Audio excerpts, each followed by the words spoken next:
Carolina's POV. Love, labas na muna ako. Sabi ko sa kanya. Sabay na tayong maligo. Ako mag-aatid sa university.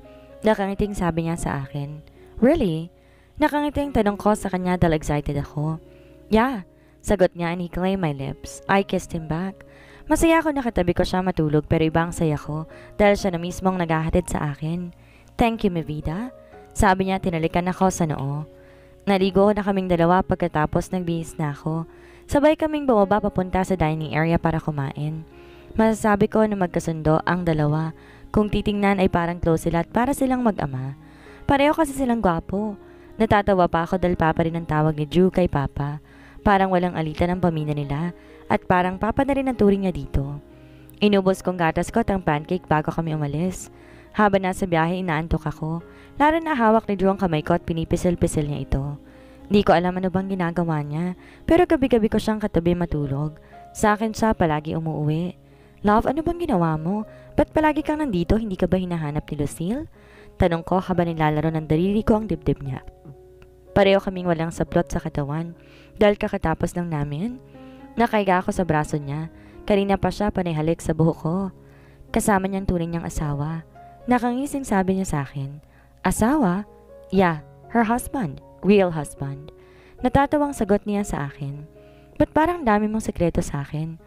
Kasi gusto ko mag-focus ka sa studies mo at sa baby natin. Ba't parang di ka naglilihi? Tanong niya sa akin. Wala pa naman akong ibang gusto kundi ikaw.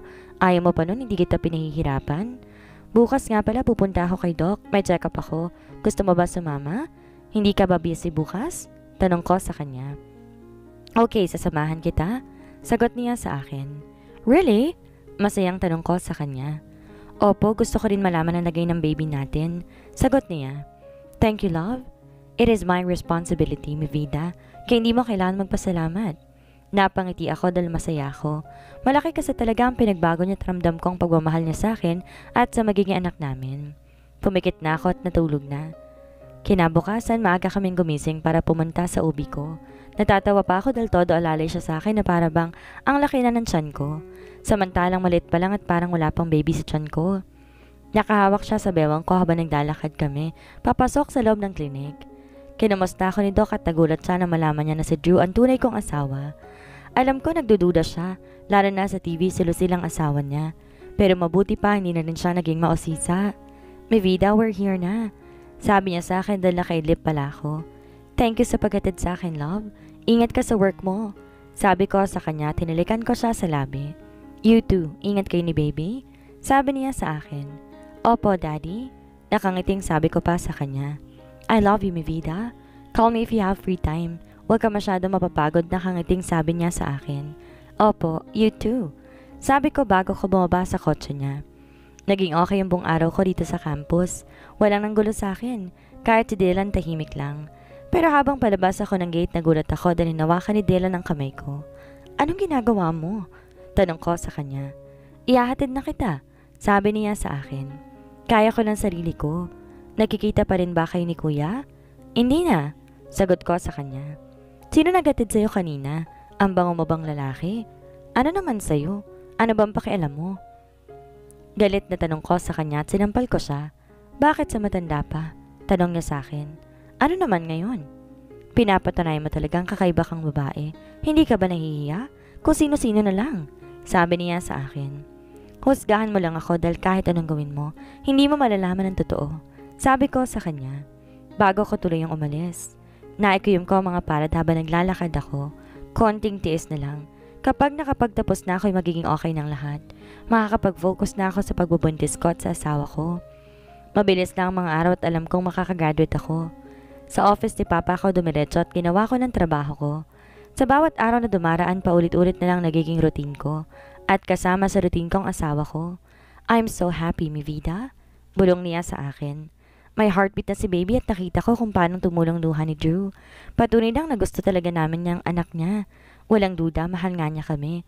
Sobrang saya ng puso ko na hindi ko na rin napigilan ang mga luha ko. Niyakap ako ng asawa ko.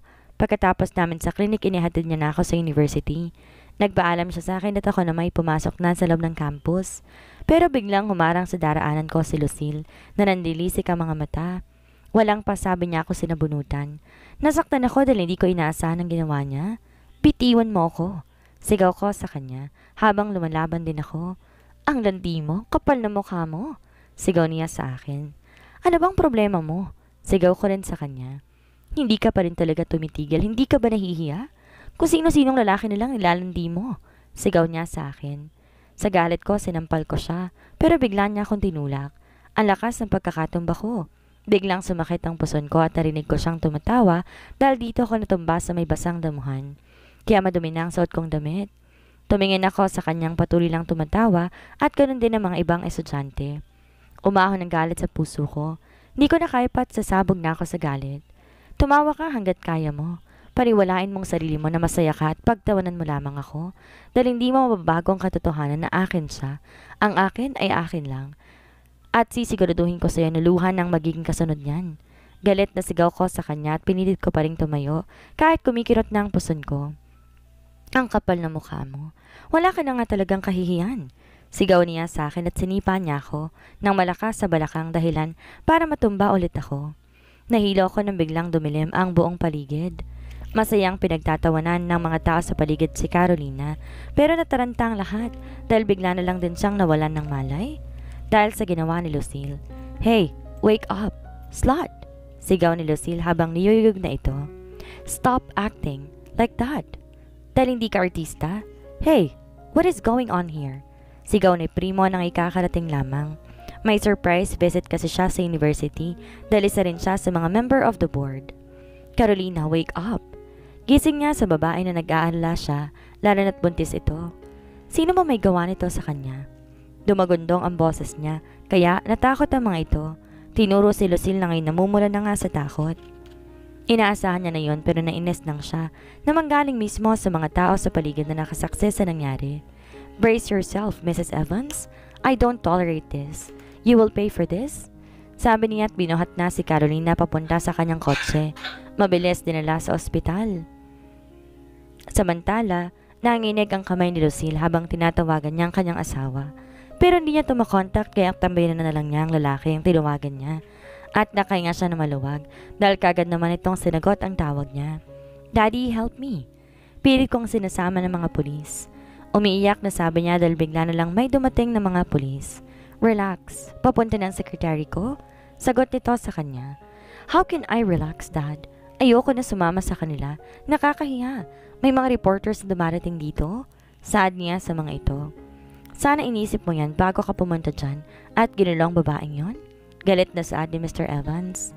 Daddy, please. Sumama ka na at huwag ka na magmatigas pa. Ayaw mo naman sigurong magalit sa'yo si Archer. Nang dahil sa narinig niya, mas lalo pang natakot si Lucille.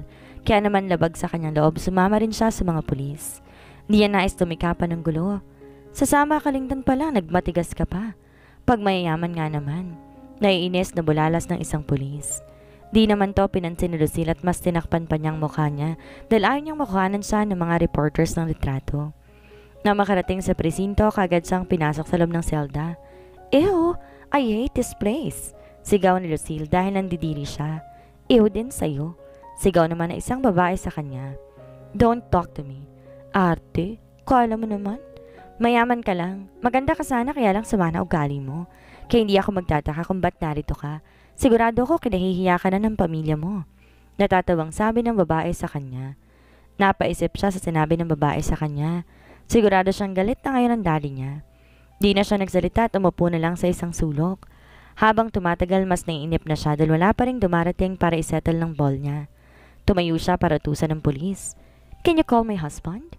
Kanina pa tinawagan. Sagot sa kanya ng lalaki. Call my daddy. Tinawagan na rin, kaya't manahimik ka na lang dyan. Sabi niya. Sumapit ang gabi, wala pa rin gusto na niyang maiyak. Hanggang sa dumating ang sekretary ni Archer kaya siya nakalabas. Pagpasok sa kotse, nakaupo ang asawa niya sa backseat. Seryoso at di nagsasalita. Ramdam niya galit to sa kanya. Nauna rin tong bumaba sa kotse kaya't natakot siyang bumaba.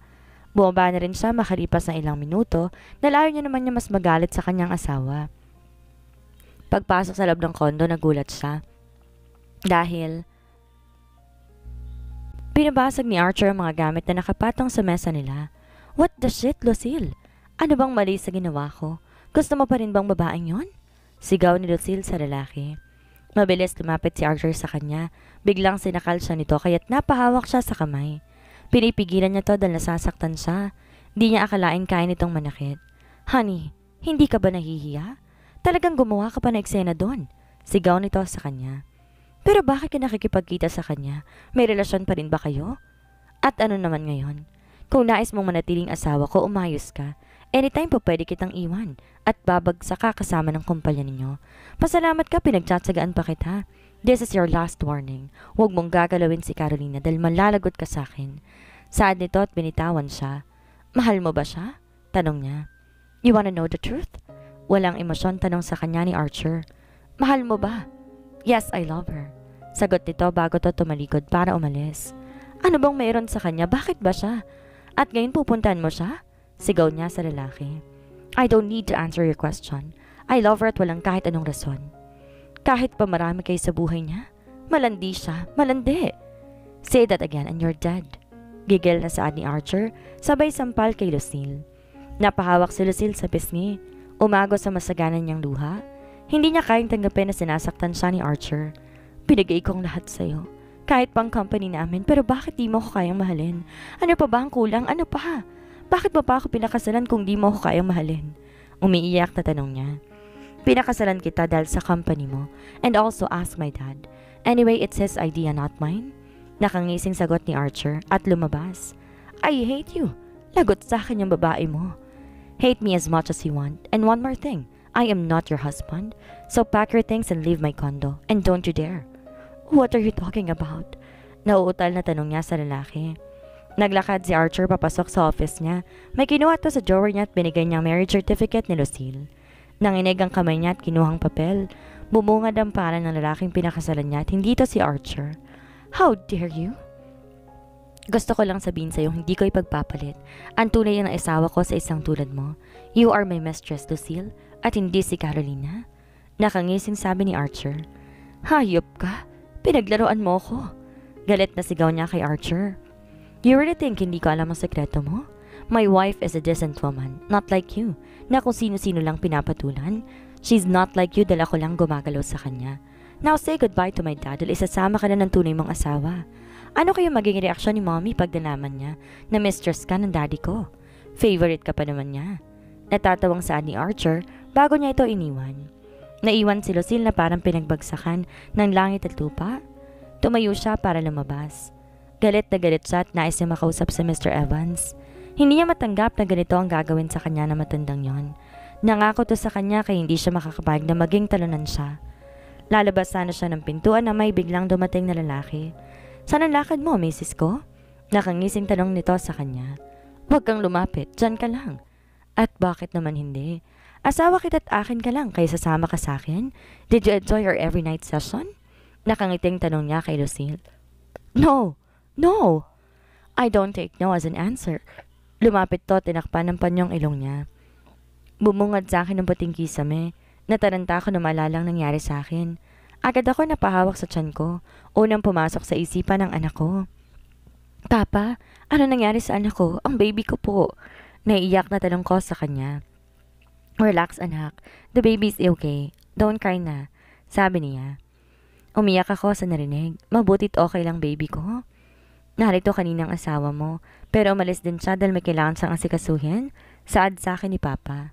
Salamat po Papa. Umiiyak na sabi ko pa sa kanya. Sa tingin ko mas makabubuting may kasama kang bodyguards para na rin sa safety mo. Hayaan mong iisipin ng ibang tao. Mas mahalagang safe kayo ng apo ko. At 1 month na lang graduation mo na. Sayang naman kung titigil ka. Saad sa akin ni Papa. Bakit po ang bait niyo sa akin? Bakit po ganyan kayo? Naiiyak na tanong ko sa kanya. Hindi ko kayang pabayaan ang anak na matalik kong kaibigan. Nakangiting tanong niya sa akin. Mas may pakailan pa kayo sa akin kaysa totoo kong daddy? Salamat po, Papa. Salamat po. Umiiyak pang sabi ko sa kanya.